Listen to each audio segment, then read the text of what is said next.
तो कैसे आप सभी आशा करते हैं अच्छे होंगे। अपनी तैयारी को दिन प्रतिदिन बेहतर और मजबूत बना रहे होंगे। उसी तैयारी को और मजबूत बनाने के लिए कुछ क्वेश्चंस जो हिस्ट्री के होने वाले हैं आपके सामने लेकर आए हैं, जो आपकी परीक्षा के लिए महत्वपूर्ण साबित हो सकते हैं। तो चलिए एक एक करते सवालों को पढ़ते हैं। कह रहा है कि पहला सवाल है सिकंदर ने भारत पर आक्रमण कब किया था। सिकंदर ने भारत पर कब आक्रमण किया था। आप सबको पता है कि सिकंदर ने भारत पर आक्रमण किया था 326 ईसा पूर्व में, मीन्स 326 बीसी में। 326 बीसी में सिकंदर ने भारत पर आक्रमण किया था। ठीक है जी। चलिए अगला सवाल है ग्रीक यूनानी लेखकों द्वारा अग्रमीज या जैनरमीज किसे कहा गया है।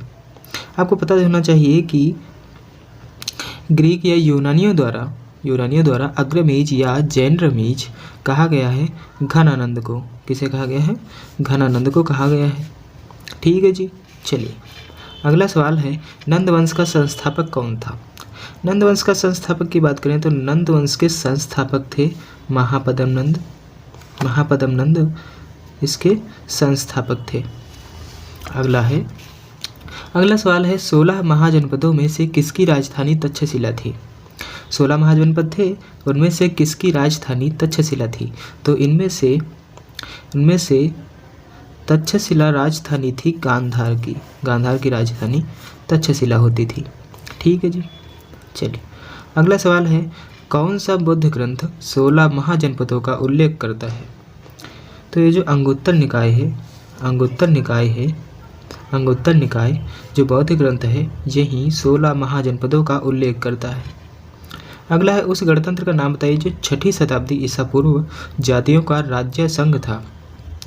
वह गणतंत्र था वज्जी जो 6ठी शताब्दी ईसा पूर्व में जातियों का राज्य संघ था।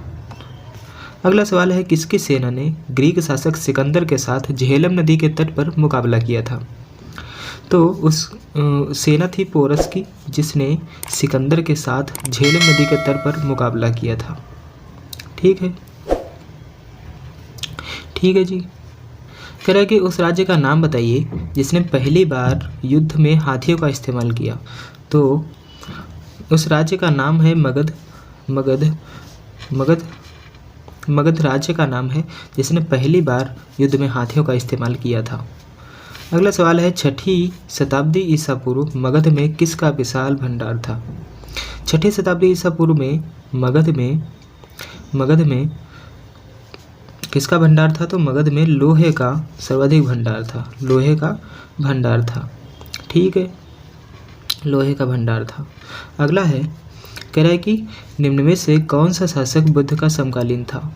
बुद्ध का समकालीन कौन सा शासक था। तो बुद्ध के समकालीन थे बिंबिसार जो शासक थे वे बुद्ध के समकालीन थे। ठीक है। अगला कह रहे हैं सिकंदर की मृत्यु के बाद उसके साम्राज्य का पूर्वी भाग किसके अधीन चला गया। तो उसके साम्राज्य का जो पूर्वी भाग था वह चला गया था सेल्यूकस निकेटर के नाम में। सेल्यूकस निकेटर के अधीन चला गया था उसके पूर्व का भाग। फिर है निम्नलिखित मगध के राजवंशों को कालक्रमानुसार लिखिए। कह रहा है नंद वंश, शिशुनाग वंश और मौर्य वंश और हर्यक वंश, इनमें से सबसे पहले के बाद का बताइए।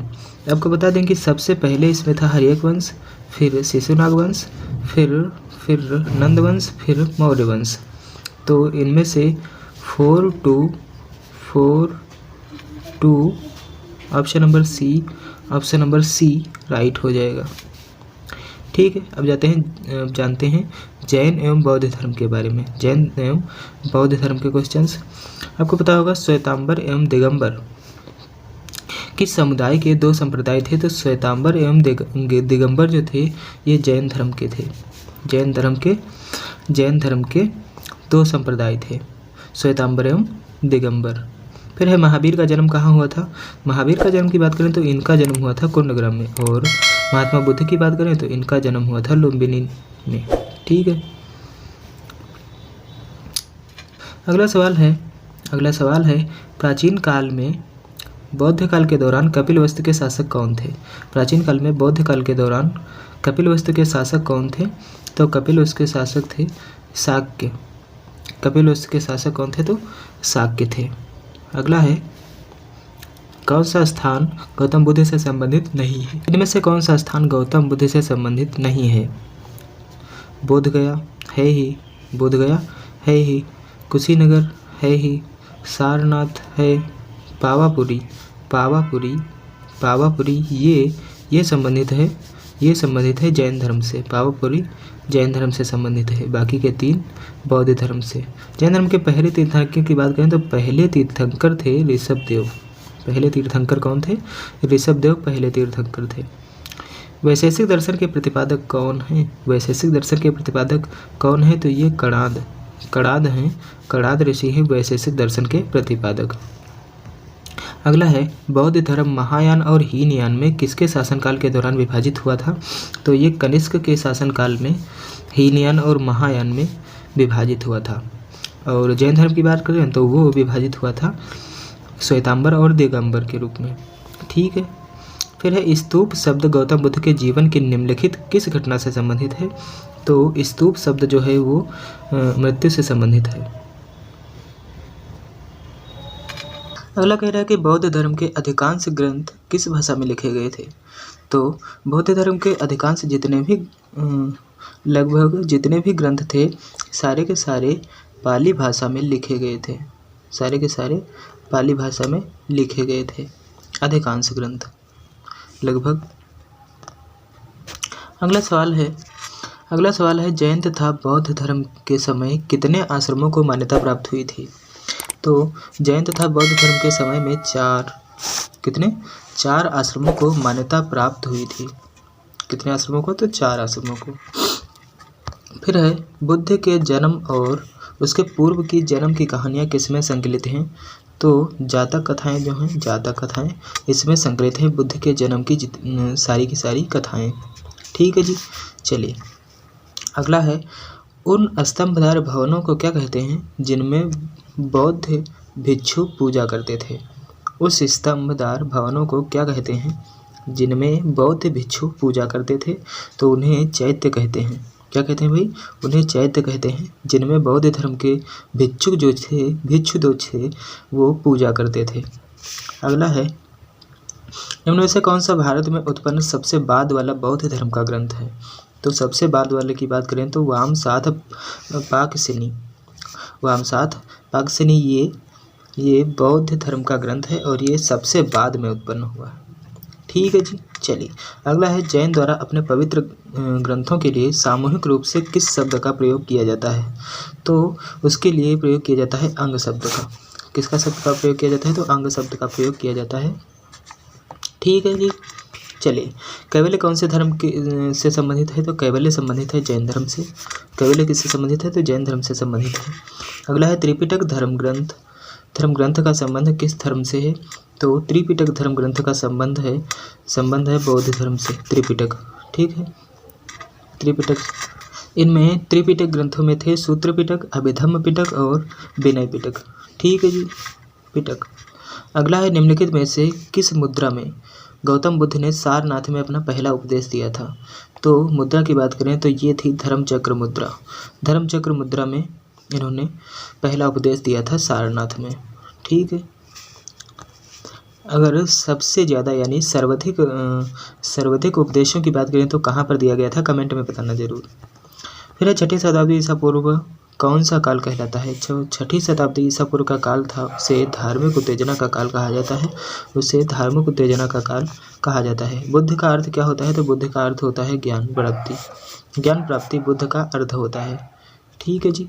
चलिए अगला है, बुद्ध की मृत्यु किस वर्ष में हुई थी? तो 483 बीसी में 483 बीसी में उनकी मृत्यु हुई थी। ठीक है जी। चलिए, भारतीय इतिहास के निम्नलिखित युगों में से किसके दौरान क्षत्रिय एक विशिष्ट पहचान रखते थे? क्षत्रिय एक विशिष्ट पहचान रखते थे किस काल में? तो किसके काल में, किस युग में की बात करें तो ये बुद्ध के युग में क्षत्रिय एक विशिष्ट पहचान रखते थे। ठीक है जी। अगला है दक्षिण भारत में प्रसिद्ध जैन केंद्र कहाँ स्थित है। तो प्रसिद्ध जैन केंद्र है ये श्रवणबेलगोला में स्थित है, श्रवणबेलगोला में स्थित है। ठीक है। अगला है गौतम बुद्ध का जन्म स्थान किसके द्वारा अंकित किया जाता है। गौतम बुद्ध का जन्म स्थान किसके द्वारा अंकित किया जाता है। तो अशोक मौर्य का रुमेनदेही स्तंभ जो है, मौर्य वंश के अशोक जो थे, इनका रुमेनदेही स्तंभ जो है ये इनके द्वारा अंकित किया जाता है गौतम बुद्ध का जन्म स्थान। ठीक है जी। फिर है भारत में जैन धर्म का संस्थापक कौन है। भारत में जैन धर्म का संस्थापक की बात करें तो जैन धर्म के संस्थापक थे, भारत में जैन धर्म के संस्थापक की बात करें तो महावीर स्वामी जैन धर्म के संस्थापक थे। ठीक है जी। अगला है महावीर का प्रथम शिष्य कौन था। तो महावीर का प्रथम शिष्य था जामाली, जो उसका दामाद जो दामाद था उनका। ठीक है। फिर है निम्नलिखित में से कौन सा संप्रदाय बौद्ध धर्म का नहीं है। बौद्ध धर्म का कौन सा संप्रदाय नहीं है। तो महायान है, हीनयान है और थेरवाद भी है, दिगंबर है। दिगंबर ये संप्रदाय बौद्ध धर्म का नहीं है, बौद्ध धर्म का संप्रदाय नहीं है। श्वेतांबर और दिगंबर ये जैन धर्म के संप्रदाय हैं। ठीक है जी। अगला है मिलिंद पन्हो क्या है। ये मिलिंद पन्हो क्या है। तो इसकी बात करें तो ये बौद्ध ग्रंथ है मिलिंद पन्हो। ठीक है, ये एक बौद्ध ग्रंथ है। इच्छा सब कष्टों का कारण है, इसका प्रचार करने वाला धर्म कौन सा था। तो इसका प्रचार करने वाला धर्म था बौद्ध धर्म। इसका प्रचार करने वाला धर्म था बौद्ध धर्म, जिसने इसका प्रचार किया, यानी इच्छा सब कष्टों का कारण है, इसका प्रचार किया था। फिर है बौद्ध धर्म निम्नलिखित में से किन मतों पर विश्वास रखता है, यानी किन मतों पर विश्वास करता है। इसकी बात करें तो ये विश्वास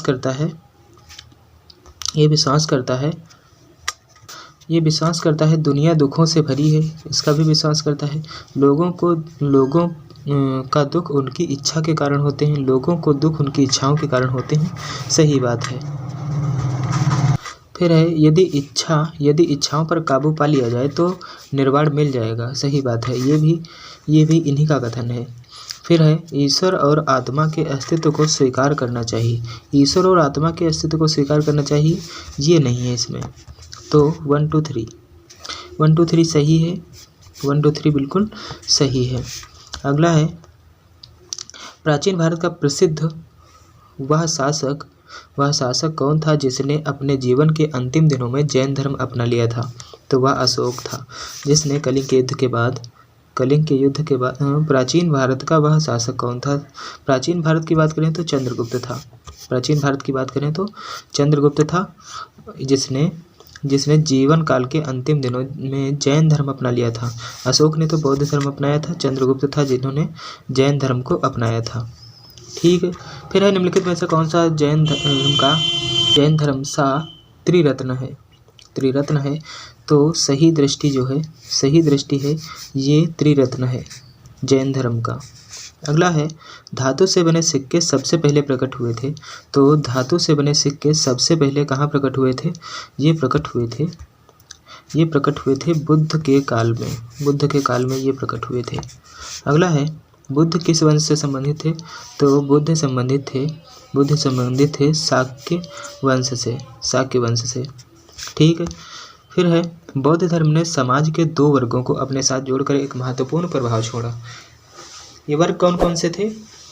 इन वर्गों की बात करें तो ये वर्ग थे स्त्रियां एवं शूद्र। बौद्ध धर्म के समाज में शामिल हुए थे। बौद्ध धर्म में शामिल हुए थे ये 2 समाज, स्त्रियां एवं शूद्र। ठीक है। फिर है मानव के कष्टों के अंत के लिए अष्टांगिक मार्ग पथ का प्रतिपादन किसने किया था। इसकी बात करें तो इससे प्रतिपादन किया था गौतम बुद्ध ने इसका प्रतिपादन किया था अष्टांगिक मार्ग का। ठीक है जी।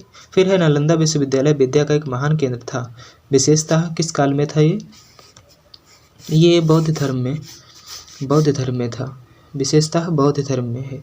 नालंदा विश्वविद्यालय विद्या का एक महान केंद्र था, विशेषतः बौद्ध धर्म के काल में। ठीक है। फिर है आजीवक एक संप्रदाय था, वह बुद्ध का समसामयिक था। अगला है अगला है निम्नलिखित में से कौन सा मठ बौद्ध धर्म से संबंधित है। निम्नलिखित में से कौन सा मठ बौद्ध धर्म से संबंधित है। दाखमा, चैत्य, खानकाह, अंगेरी। तो इनमें से जो चैत्य है ये बौद्ध धर्म से संबंधित है, ये बौद्ध धर्म से संबंधित है। फिर अजंता की चित्रकारी निम्नलिखित में से किससे प्रेरित है। दयालु बुद्ध से, राधा कृष्ण लीला से, जैन तीर्थंकर से या महाभारत के युद्ध से। ये दयालु बुद्ध से अजंता की चित्रकारी इनसे प्रेरित है, दयालु बुद्ध से। ठीक है जी। फिर है बौद्ध के विश्वास के अनुसार गौतम बुद्ध का अगला अवतार किसे माना जाता है। बौद्धों के विश्वास के अनुसार किसे माना जाता है। अत्रेय को, मैत्रेय को या नागार्जुन को या कल्कि को। इनमें सही जवाब जो है आपका ये माना जाता है कि मैत्रेय को माना जाता है। राजस्थान में माउंट आबू पर दिलवाड़ा मंदिरों का निर्माण निम्नलिखित में से किस धर्म के अनुयायियों द्वारा किया गया था। माउंट आबू पर जो दिलवाड़ा के मंदिर बने हैं ये किस धर्म के अनुयायियों द्वारा इनका निर्माण किया गया था। बौद्ध धर्म के, जैन धर्म के, हिंदू या सिख। तो इनमें जो जैन धर्म के अनुयायियों द्वारा इसका निर्माण किया गया था, माउंट आबू पर दिलवाड़ा मंदिरों का। अगला कह रहा है कि महावीर की माता कौन थी। महावीर की माता की बात करें तो महावीर की माता थी त्रिशला महावीर की माता थी। अब आ जाते हैं मौर्य साम्राज्य पर। मौर्य साम्राज्य की बात करें तो यूनानी राजदूत मेगास्थनीज इनमें से किस शासक के दरबार में था। तो ये था चंद्रगुप्त के दरबार में मेगास्थनीज था। ठीक है जी। चलिए अगला है अशोक किस वंश के राजा थे। तो अशोक मौर्य वंश के राजा थे। ठीक है जी। फिर है मौर्य वंश के बाद निम्नलिखित में से किसने मगध पर शासन किया। मगध पर शासन किया शुंग वंश ने शासन किया। अशोक के शिलालेख पर किसी लिपि का प्रयोग किया गया है। तो अशोक के शिलालेखों पर ब्राह्मी लिपि का प्रयोग किया गया है। किस लिपि का प्रयोग किया गया। तो ब्राह्मी लिपि का प्रयोग किया गया है। ऑप्शन नंबर ए राइट हो जाएगा। मौर्य साम्राज्य की राजधानी कहाँ स्थित थी। तो मौर्य साम्राज्य की राजधानी की बात करें तो ये स्थित थी इसकी राजधानी स्थित थी पाटलिपुत्र में। इसकी राजधानी कहाँ स्थित थी। तो पाटलिपुत्र में इसकी राजधानी स्थित थी। अब आ जाते हैं मौर्य शासन व्यवस्था के बारे में। सबसे पहले कुषाण राज्य के संस्थापक कौन थे। तो कुषाण राज्य के संस्थापक थे कुजुल कडफिसस इसके संस्थापक थे। अगला है निम्नलिखित में से कौन सा एक युग गलत है। ये जो होयनसांग था ये चाइना का निवासी था। ये हर्षवर्धन के काल में आया था। इब्न बतूता मोरक्को से आया था। मेगास्थनीज यूनान से आया था। फाहियान जो था ये मलेशिया से नहीं आया था। फाहियान आया था चीन से। फाहियान आया था चीन से। यह चीनी यात्री था। ठीक है, यह चीनी यात्री था, चीन से आया था। ठीक है। अगला निम्नलिखित में से कौन सा तत्व धम्म में वर्णित नहीं था। धम्म में कौन सा वर्ण वर्णित नहीं था। तो धम्म में नहीं वर्णित था संघ के प्रति आस्था उसमें वर्णित नहीं था। बाकी के माता पिता की आज्ञा का पालन करना, दान पुण्य करना, मातृभाव रखना ये सब वर्णित था। ठीक है। अगला कह रहा है कि चंद्रगुप्त मौर्य के दरबार में पश्चिम एशिया के यूनानी राजा सेल्यूकस निकेटर द्वारा भेजा गया राजदूत कौन था। सेल्यूकस निकेटर द्वारा भेजा गया राजदूत कौन था। तो मेगास्थनीज चंद्रगुप्त मौर्य के दरबार में सेल्यूकस निकेटर के द्वारा भेजा गया राजदूत था। ठीक। निम्नलिखित में से पहली बार किसने बिहार के बोधगया में महाबोधि मंदिर का निर्माण करवाया था। इनमें से कौन सा शासक था। शासक की बात करें तो इनमें से अशोक था जिसने बिहार के बोधगया में महाबोधि मंदिर का निर्माण करवाया था सबसे पहले। अगला है निम्नलिखित में से किसने सांची के स्तूप का निर्माण करवाया था। सांची के स्तूप का निर्माण किसने कराया था। सांची के स्तूप का निर्माण करवाया था अशोक ने सांची के स्तूप का निर्माण करवाया था। अगला है बिंदुसार का पुत्र कौन था। बिंदुसार का पुत्र की बात करें तो बिंदुसार का पुत्र कौन था। तो बिंदुसार का पुत्र था अशोक। ठीक है। फिर है मौर्य वंश का अंतिम शासक कौन था। मौर्य वंश का अंतिम शासक कौन था।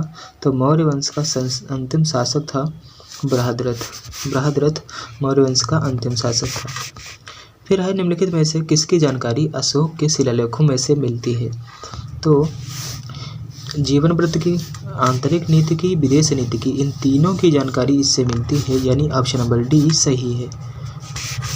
अगला है, किस भारतीय शासक ने कलिंग का युद्ध लड़ा था? कलिंग का युद्ध किसने लड़ा था? तो कलिंग का युद्ध लड़ा था अशोक ने। अशोक ने ही कलिंग का युद्ध लड़ा था। चंद्रगुप्त मौर्य का पुत्र कौन था? तो चंद्रगुप्त मौर्य का पुत्र था बिंदुसार। बिंदुसार चंद्रगुप्त मौर्य का पुत्र था और बिंदुसार का लड़का था अशोक। ठीक है जी। अगला है, अर्थशास्त्र के लेखक किसके समकालीन थे? तो अर्थशास्त्र के लेखक किसके समकालीन थे? अगला है, अर्थशास्त्र के लेखक किसके समकालीन थे? तो अर्थशास्त्र के लेखक जो थे चंद्रगुप्त मौर्य के समकालीन थे। चंद्रगुप्त मौर्य के सेनापति थे। ठीक है। मौर्य वंश के शासन के दौरान स्थानिक कौन था? स्थानिक कौन था? मौर्य वंश के शासन के दौरान स्थानिक कौन था? तो जिला प्रशासक जो था वह स्थानिक था। फिर है, अशोक ने समूचे भारत और सिलोन में बौद्ध धर्म का प्रचार प्रसार किया। अशोक ने समूचे भारत और सिलोन में बौद्ध धर्म का प्रचार प्रसार किया। कैसे किया? तो धर्म महापात्रों को भेजकर इसने बौद्ध धर्म का प्रचार प्रसार किया था। फिर है, निम्नलिखित में से किसने और कब पहली बार अशोक के शिलालेखों का अर्थ स्पष्ट किया था? तो ये थे जेम्स प्रिंसेप, जो 1837 में इनकी लिपि को इन्होंने पढ़ा था। ठीक है। अगला है, सेल्यूकस निकेटर पराजित किया गया था किसके द्वारा? तो चंद्रगुप्त मौर्य के द्वारा सेल्यूकस निकेटर पराजित किया गया था चंद्रगुप्त मौर्य के द्वारा। ठीक है जी। अगला है, निम्नलिखित में से कौन सा जानवर सारनाथ स्तंभ पर उत्कीर्ण नहीं है?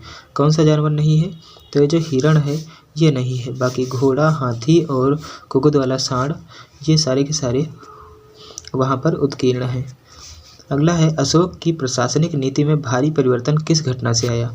तो कलिंग का युद्ध जो था इससे भारी परिवर्तन आया और कलिंग के युद्ध के बाद उसने बौद्ध धर्म ग्रहण कर लिया था। ठीक है जी।